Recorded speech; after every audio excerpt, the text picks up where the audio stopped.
We're continuing our convo with Mumbi Ndongu. She is the executive director at Powerland Project, and we're discussing tech trends 2023 and 2024. Let's see what we can predict about the future if we look into the crystal balls. I'll begin, Mumbi, with biggest disruptions in tech this year. There were quite a few, but which ones stood out for you? So I think, of course, top of mind is artificial intelligence. AI and what it's doing for the world. Chat GPT, I mean. What a time, what a lifesaver. I'm like, why didn't we have it when we were in school, man? Right? And it's like people make you feel like it's cheating, but it's not. It's a tool for me to use. Yeah, and you still need some skill to use it, because Yes. you can't just put any words there. You need to kind of understand a couple of things before you get the result that you need. So it still works. Still applies. But I think for me, top of mind, I think AI and what it's doing for the world. I think even for 2024, just looking at what will be some of the great advancements that will happen.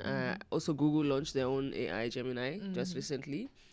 But also in terms of regulation, man, because, I keep telling people AI is amazing, but it also amplifies, the bad things of the world. True, So and how the do bad we... things of the internet. And Yes. So how do we create that, and learn from the past and create those regulations that will not necessarily affect, because I feel like it amplifies. So for us in Africa, we need to get up and step up. We always lag behind when it comes to, they say regulation will always be behind innovation, right? But is this where, because I feel like the EU, they're trying, because they're trying. Do you think we'll be caught where like we're in a situation where AI is being used badly, like on this continent, but everywhere else in the world, people have regulated and they've mastered it, and then we're the ones who are just, bearing the brunt of bad AI, if that's a word? I'm hoping that's not the case this time around. And I just give you an example of like when the SDGs were being formulated. I feel like majority of them were based on Africa's challenges, mostly. True. But it's very unfortunate that Africans were not at that table when they were making those decisions. And that's why advancing or accelerating SDGs in Africa has become a bit of a challenge. So I'm hoping with AI it's going to be a bit different. I know they're trying to make strides. I know like the UN has set up what do they call these working groups, and they put together leaders from across the continent, the world. And I know we have some Kenyans on there. Oh, that's nice. Yeah, like Philip Tigo. So I'm hoping that means we'll get proper representation of actual happenings on the ground, and solutions for that. So this time we won't be left behind. A seat at the actual table, yeah? Yes. What do these new changes mean for, people who are graduating, getting into the job market?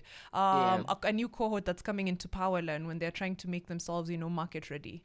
So I think I know a lot of people keep saying that AI will contribute to a lot of losing of jobs, but I also see it as a huge opportunity, because for us to work and manage with AI, we still need some certain kind of talent.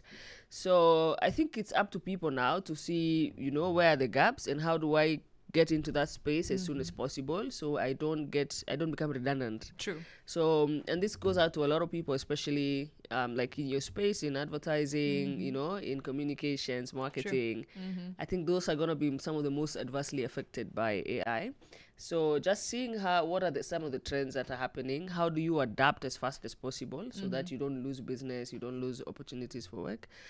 For us at Powerland, we do have a couple of mitigation measures for that. So, okay, for one, I don't think we'll ever stop needing software developers, because ideally even AI is built by programmers. Yeah. So we'll still need a batch of that. But I still know, because our goal is to train over 1 million, that's still a huge number. So we need to find a way to maybe direct some of that talent into AI. And what we're doing is like introduction to data science. So we're training these young people to understand AI as soon as possible. Yeah. So they can upskill using what is currently existing. So by the time they're going to the market, they are very, very marketable. And open to work in all kinds of industries, not only, in tech. So they can go into marketing, into healthcare, but they have the skill set to adapt to new technologies. Yeah, across I think the spaces, even I don't know if there's a word for it.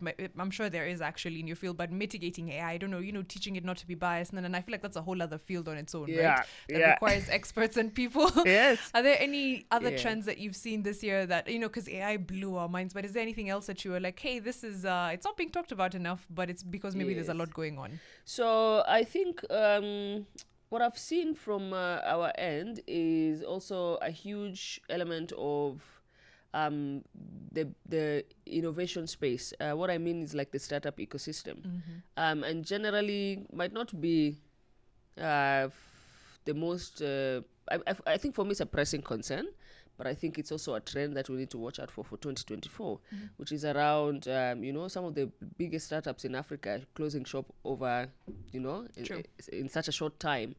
And after so much in funding, so they get so much investment. So it takes us back to see why some of this is happening. What are some of the reasons, and how do we mitigate that moving forward? Because if we become very high risk, that means people won't invest in us anymore. True. Yet we have such brilliant ideas, innovators in this ecosystem in Africa. So I think that has been a worrying trend. I've seen a lot of people talking about it on LinkedIn and Twitter, and how do we mitigate some of these issues? But also, how do we give grace to entrepreneurs so that because they're closing shop doesn't mean that they're bad ideas or they're bad managers. So we don't close the opportunity for other people who are going to come next year. So I think that's a huge conversation that we need to be having now, like from a national space all the way to the ecosystem. Yeah. Because we need to protect our innovators and startups, because we don't have enough jobs for everybody. So we need people to create ideas so they can create jobs for people. Yeah. So that has also been something I've been thinking about a lot. True, very worrying trend.